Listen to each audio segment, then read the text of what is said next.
مودی کی غلطیوں کی وجہ سے پاکستان کو ایک بہت بڑا وقار اور ایک بہت بڑا عزت ملا پاکستان کو بھی، اور ہمارے خصوصی طور پہ فیلڈ مارشل قاسم منیر صاحب کو بہت عزت اور پذیرائی دنیا میں ملی۔ اس کو برقرار رکھنے کے لیے اور اس ملک کو مضبوط کرنے کے لیے، اس ملک کو ہر طرح کے حالات سے بچانے کے لیے ہمارے پاس واحد راستہ ہے جو سارے مہذب دنیا میں ہے۔ سارے مہذب دنیا میں ایک ڈاکومنٹ ہوتا ہے جو مذہبی کتاب کے بعد اس کی بہت عزت دیا جاتا ہے، وہ ہے کسی ملک کے آئین، دستور اور قانون۔ ٹھیک ہے۔ ہمارا بھی درخواست یہ ہے کہ اگر ہم چاہتے ہیں کہ اس عزت کو برقرار رکھا جائے تو خدا را جس کا جو کام ہے وہ کام کرے۔ اگر کوئی بھی محکمہ، کوئی بھی ادارہ کسی اور کا کام شروع کرے تو اس کے اپنے کام میں بہت کمزوریاں آ جاتی ہیں۔ اب مجھے یہ بتائے، محسن نقوی صاحب انٹیریئر منسٹر ہے، یہ اپنا کام چھوڑ کے اس کا ایران میں کیا کام؟ یہ محسن نقوی صاحب کا کام ہے یا ہمارے وزیر خارجہ کا کام ہے؟ کیا ہمارے وزیر خارجہ اس قابل نہیں ہے؟ کیا وہ کمپیٹنٹ نہیں ہے؟ دوسری بات یہ کہ ہمارا آرمی چیف صاحب ایران جاتے ہیں، کیا یہ فیلڈ مارشل کا کام ہے؟ یہ آرمی چیف کا کام ہے؟ ساری دنیا میں آپ دیکھ لیں کسی کا آرمی چیف اس طرح کے کرتے ہیں، وہ اپنا کام کرے، یہ دہشت گردی پہ توجہ دے دے۔ اب حالات ہمارے یہ ہو گئے کہ باجوڑ سے ریٹ آف دی گورنمنٹ ختم ہو چکا ہے، گورنمنٹ ختم ہو چکا ہے، کرک سے ریٹ آف دی گورنمنٹ ختم ہو چکا ہے، ڈیر اسمیل خان سے ریٹ آف دی گورنمنٹ ختم ہو چکا ہے، وزیرستان سے ریٹ آف دی گورنمنٹ، یعنی بہت سارے ہماری صوبے کے ایسے علاقے پوری ڈسٹرکٹ ہے جہاں پہ اب حکومت کا ریٹ نہیں ہے، وہاں پہ دہشت گردوں کا ریٹ ہے۔ وہ اپنی چیک پوسٹیں لگاتے ہیں، وہ جب چاہے، جس کو چاہے، جس ٹائم چاہے اس کو مارتے ہیں۔ تو مجھے آپ یہ بتائیں کہ بہت عزت اللہ تعالیٰ نے فیلڈ مارشل کو دیا ہے، لیکن اگر اس کی سرزمین پہ دہشت گرد قبضہ کرے تو وہ عزت برقرار رکھتا ہے؟ تو ہمارا خدا را درخواست یہ ہے کہ جس کا جو کام ہے اس کو کرنے دے۔ یہ جو آپ دوسرے کے کاموں میں ہاتھ ڈالتے ہیں تو اپنے کام پہ فرق پڑتا اچھا ہے، چٹان اور صاحب، یہی وجہ ہے کہ دہشت گردی کا جنگ نہیں رک رہی ہے۔ دہشت گردی مسلسل جاری ہے، ایک واقعہ کے بعد دوسرا اور دوسرے کے بعد تیسرا، اور ہم مذمتیں کرتے ہیں اور ہر بار یہ کہتے ہیں کہ اس کے بعد ہوا تو پتہ نہیں ہم کیا کریں گے۔ چٹان صاحب، یہ جہاں تک آپ نے ابھی ذکر کیا کہ فیلڈ مارشل جو ایران گئے ہیں، تو کیا خیال ہے پھر یہ حکومت کی کمزوری نہیں ہے کہ حکومت جو کام نہیں کر سکتی تو وہ کام بھی فوج کو کرنا پڑ رہا ہے؟ اور پوری دنیا اس وقت اگر ان کی نظریں پاکستان کی جانب ہے تو آپ دیکھیں کہ وہ سارا جو بین الاقوامی ایک سارا ایجنڈا ہے جو دنیا کو امن کے لیے آگے لے کے جانے کے لیے کوششیں ہیں، تو وہ تو فیلڈ مارشل کر رہے ہیں۔ تو اس کا مطلب ہے کہ ہماری حکومت کے اندر یہ اہلیت نہیں ہے کہ فوج کو یہ کام کرنا پڑ رہا ہے یا فیلڈ مارشل کو کرنا پڑ رہا ہے؟ دیکھو میرے بھائی، اگر ان میں یہ اہلیت نہیں ہے تو یہ حکومت 5 سال بعد عوام کو جواب دے ہے۔ عوام ان سے پوچھیں گے، عوام نے اس کو یہ کام کرنے کا مینڈیٹ دیا ہے۔ آپ مجھے بتائیں کس کتاب میں لکھا ہے، کس قانون میں لکھا ہے کہ اگر وزیر اعظم یہ کام نہیں کر سکتے تو یہ آرمی چیف کرے گا؟ آپ مجھے بتائیں امریکہ کے آرمی چیف نے کبھی مذاکرات میں حصہ لیا؟ اسرائیل کی آرمی چیف نے کبھی اس مذاکرات میں حصہ لیا؟ یہ کام ان کا نہیں ہے۔ کام اس کا یہ ہے کہ جن علاقوں پہ دہشت گردوں نے قبضہ کیا ہے وہاں پہ ریٹ آف دی گورنمنٹ قائم کرے۔ اس کا کام یہ ہے کہ دہشت گردوں کو کردار تک پہنچائے، اس کا قلع قمع کرے، اس کی کمر توڑ دے۔ یہ آرمی چیف کا کام ہے۔ مجھے آپ بتائیں محسن نقوی کون ہے، اس کا تجربہ کیا ہے؟ یہ وہ پنجاب کا وزیر اعلیٰ تھا، پھر اس کے بعد پی سی بی کا یہ چیئرمین ہے۔ کرکٹ کا کیا حشر انہوں نے کیا، ہماری کرکٹ کا پوزیشن دیکھ لے۔ یہ انٹیریئر منسٹر ہیں، پھر جو کام ہے اس کا بحیثیت انٹیریئر منسٹر وہ تو کر نہیں رہے ہیں۔ ان کے حالات تو یہ ہیں کہ پاکستان کی سرزمین پہ بہت ساری جگہوں پہ دہشت گردوں نے قبضہ کیا۔ حالات تو یہ ہے کہ ہر دوسری تیسری دن دھماکے ہو جاتے ہیں اور اس کی ہم مذمت کرتے ہیں اور دوسری دن پھر دھماکہ ہو جاتا ہے۔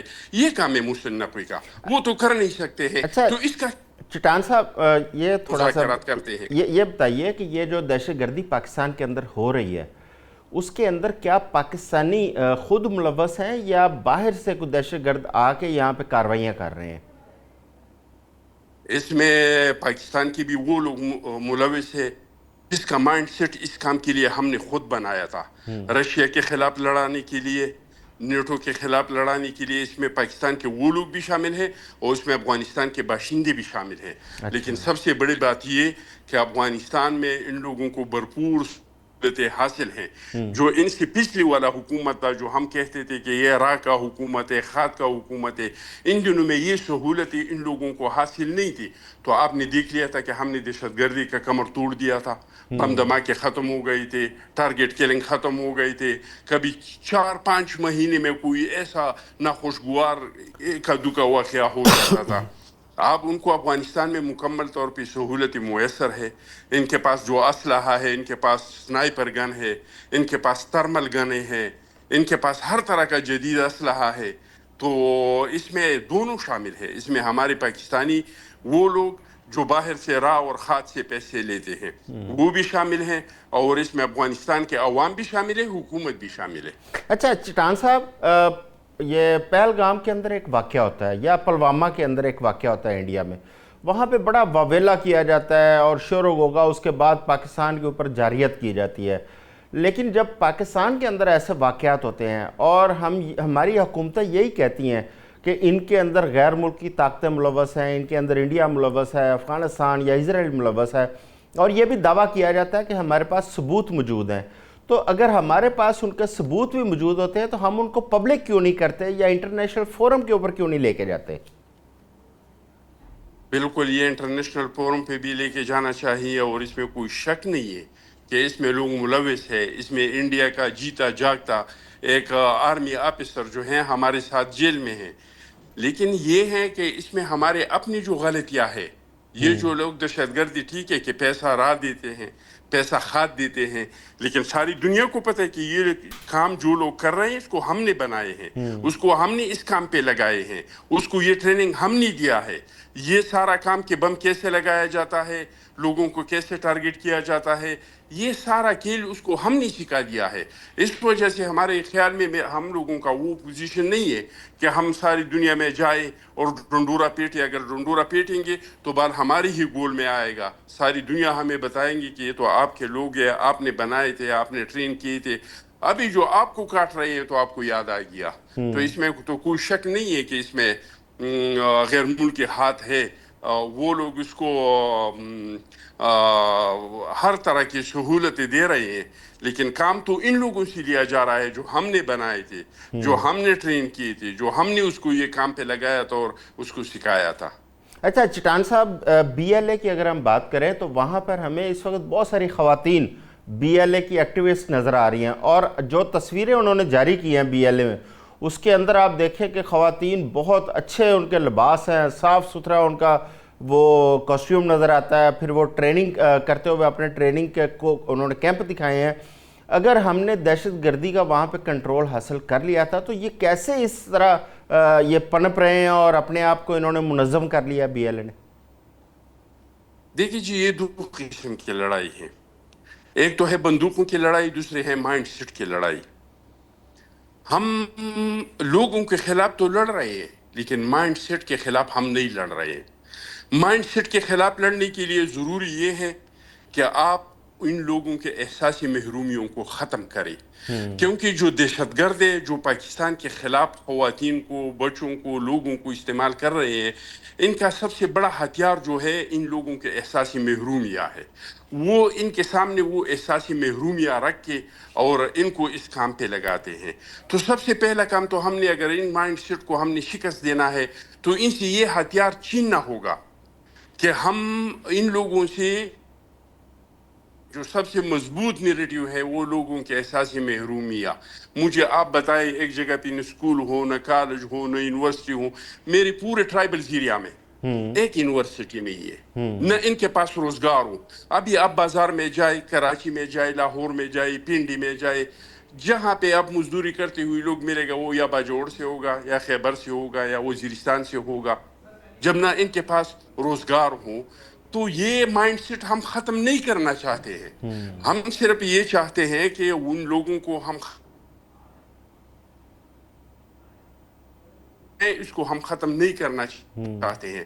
تو ضروری یہ ہے کہ مائنڈ سیٹ کے خلاف ہم مائنڈ سیٹ کی لڑائی لڑیں, اور جو لوگ بندوق جن لوگوں نے اٹھایا ہے تو اس کے ساتھ ہم بندوق کے ساتھ لڑیں. لیکن ہم بندوق کے ساتھ تو لڑ رہے ہیں, لیکن مائنڈ سیٹ کے ساتھ ہم نہیں لڑ رہے ہیں, جو کہ بہت ضروری ہے. اس چیز پہ آپ قابو نہیں پا سکتے ہیں تب تک جب تک آپ اس مائنڈ سیٹ کے خلاف, اس نیریٹو کے خلاف نیریٹو نہیں اچھا بناتے ہیں. میرا تو آخری ہمارے ہاتھ میں چٹان نیریٹو نہیں ہے. صاحب میرا آخری سوال آپ سے یہ ہے کہ کیا ابھی بھی گڈ طالبان اور بیڈ طالبان اس کا کنسیپٹ موجود ہے؟ کیا یہ ٹرم ابھی بھی فعال ہے؟ بالکل موجود ہے جی, اس میں کوئی شک نہیں ہے کہ گڈ بھی ہیں اس میں اور بیڈ بھی ہیں اس میں. تو وہی تو نیریٹو ہے نا جس کو ہم یہ نہیں کہہ رہے کہ اس میں گڈ بیڈ کوئی نہیں ہے. یہ اگر آج گڈ ہے تو گل بہادر جو تھا, آج کل جو ہمارے فورسز کو, آج کل ہمارے علاقے کو جو سب سے بڑا نقصان پہنچا رہے ہیں وہ گل بہادر گروپ ہیں, جو ہر واقعے کا وہ ذمہ داری لے رہے ہیں. تو یہ گڈ طالبان تھا. ہم کہتے تھے کہ بھائی یہ گڈ بیڈ کوئی نہیں ہے, یہ آج جس کو آپ گڈ کہہ رہے ہیں کل یہ آپ کے خلاف لڑے گا. تو ہمیں کبھی راکی ایجنٹ بولتے تھے, کبھی خاد کے کہتے تھے. آج آپ دیکھ لیں وہی گل بہادر ہے جو پاکستان فورسز کے خلاف, پاکستان کے عوام کے خلاف. بالکل ٹھیک ہے. آخفزا چٹان صاحب بہت شکریہ, آپ نے وقت دیا. ابھی وقت ہوا ایک شارٹ بریک کا. بریک کے بعد آتے ہیں, پھر ایران اور امریکہ کی صورتحال کے اوپر بات کرتے ہیں. ہمارے ساتھ رہیے گا. Welcome back. ابھی ہم بات کر رہے تھے پاکستان کے اندر دہشت گردی کا جو افسوسناک واقعہ پیش آیا اس پہ. اب اس کے ساتھ ساتھ ہم ایران اور امریکہ کی صورتحال کا جائزہ لیتے ہیں. اب دونوں ممالک کے درمیان, ایران اور امریکہ کے مابین جو معاہدہ پاکستان کرانے کی کوشش کر رہا تھا, اس میں پاکستان کی کوششیں خاصی حد تک بارآور ثابت ہوتی ہوئی نظر آ رہی ہیں. پریزیڈنٹ ٹرمپ نے رات کو ایک ٹویٹ کیا جس میں انہوں نے مختلف سربراہان مملکت کا ذکر کیا, جس میں یو اے کے سربراہ, سعودی عرب کے, قطر کے, بحرین کے, اور انہوں نے اس چیز کی نوید سنائی کہ معاہدہ بالکل قریب پہنچ چکا ہے اور چند گھنٹوں بعد کوئی اچھی خبر آ سکتی ہے. اس پہ ہم بات کریں گے. ہمیں جوائن کیا ہے سینئر تجزیہ کار ہیں, دفاعی امور پر خاصی گہری نظر رکھتی ہیں, جناب عظمیٰ حمید گل صاحبہ. عظمیٰ صاحبہ, اس وقت معاہدے کی کیا صورتحال ہے؟ ٹرمپ نے جو ٹویٹ کیا ہے, پریزیڈنٹ ٹرمپ نے, کیا اس پہ ہم یقین کر لیں کہ معاہدہ واقعی قریب آ چکا ہے اور چند گھنٹوں کے اندر اس کی اناؤنسمنٹ ہو سکتی ہے؟ بسم اللہ الرحمن الرحیم. دیکھیں, معاہدہ تو سیپریٹ چیز ہوتی ہے. معاہدہ یا ٹریٹی یا جو بھی چیز ہے, یہ تو ایم او یو ہے, یعنی کہ ایک مفاہمتی یادداشت ہے کہ جس کے اندر, کیونکہ جو معاہدہ ہونا ہے وہ تو اس میں جو بات خبریں نکل رہی ہیں, کیونکہ ظاہر ہے سب کو پتہ نہیں ہے ایگزیکٹ ڈیٹیلز کیا ہیں, تو یہ انہوں نے کہا 30 روز کے اندر اس کا فیصلہ کیا جائے گا کہ معاہدے کی کیا شرائط ہوں گی. تو یہ معاہدہ نہیں ہے, معاہدے سے پہلے ایک ایم او یو ہے. جس طرح آپ کو پتہ ہے بہت سارے ایسے ایم او یوز سائن کیے جاتے ہیں جو کہ بعد میں کبھی تو اس طرح یہ بھی ایک معاہدہ عارضی ایم او یو ثابت ہو سکتا ہے, کیونکہ اس میں ہمیں یہ ہمیشہ یاد رکھنا چاہیے کہ اسرائیل نے اس طرح کے بہت سارے معاہدے بھی کیے, سیز فائر, امریکہ کی گارنٹیز پہ بھی سیز فائر کیے, مگر دیکھ لیجئے کہ لبنان میں بھی اور غزہ میں بھی انہوں نے کبھی بھی مطلب ڈے ون سے سیز فائر کی وائلیشنز پہ کبھی کوئی رعایت نہیں کیا اور ہمیشہ اسی طریقے سے وائلیشنز جاری رکھی, بلکہ ایک ایک دن میں ان کی تو 20 وائلیشنز ہوتی تھی. تو ابھی بھی اگر آپ یہ دیکھیں تو اس کے اگر شرائط ہیں جو ایران کی طرف سے تھی, ان میں سے اگر یہ مان لی جائے کہ لبنان میں جنگ بندی ہو جائے گی, تو مجھے تو یقین نہیں ہے کہ اسرائیل اس کے اوپر عمل کرے گا. اس سے پہلے ٹرمپ خبر آئی تھی ایکزیوس کے اوپر کہ ٹرمپ اور ان کی اتنی لڑائی ہوئی ہے, آپس میں بات چیت اور آپس میں لڑائی جھگڑا بت ہوئی کہ وہ انہوں نے کہا کہ جی شیطان یاہو کے تو سر کے بال تک جل گئے, یعنی کہ غصے سے اتنے آگ بگول صحیح ہے کہ یہ بیل منڈے چڑھے گی. مگر بہرحال ہمیشہ کوشش مسلمان کا فرض ہے, اور پاکستان نے جس طریقے سے کردار ادا کیا ہے کہ اپنی کوشش کریں کہ یہ حالات کو کسی طریقے سے امن کی طرف لے کے جائیں. مگر چونکہ بیسک بنیادی جو آپس میں تنازعات کی جو شکیں ہیں وہ تو وہیں کی وہیں, یہ باتیں وہ طے ہی نہیں ہوئی اور یہ کہتے ہیں کہ چلو جی تم بھی چپ کر جاؤ, چپ بھی کر جاؤ. تو یہ کہ بنیادی جو تکالیف ہیں وہ تو اپنی جگہ پہ ہیں, اور اس میں جو $25 بلین کا کہا ہے کہ وہ ایران کو ریلیز کیے جائیں گے, وہ بھی اتنا مختلف قسطوں میں ہے کہ جس طرح ہمیں آئی ایم ایف کا قرضہ ملتا ہے اچھا دے دیے, مگر توڑ کے ہر 3-4 مہینے بعد ہم کو ناک ہماری رگڑائی جاتی ہے اور تب ہمیں ملتا ہے.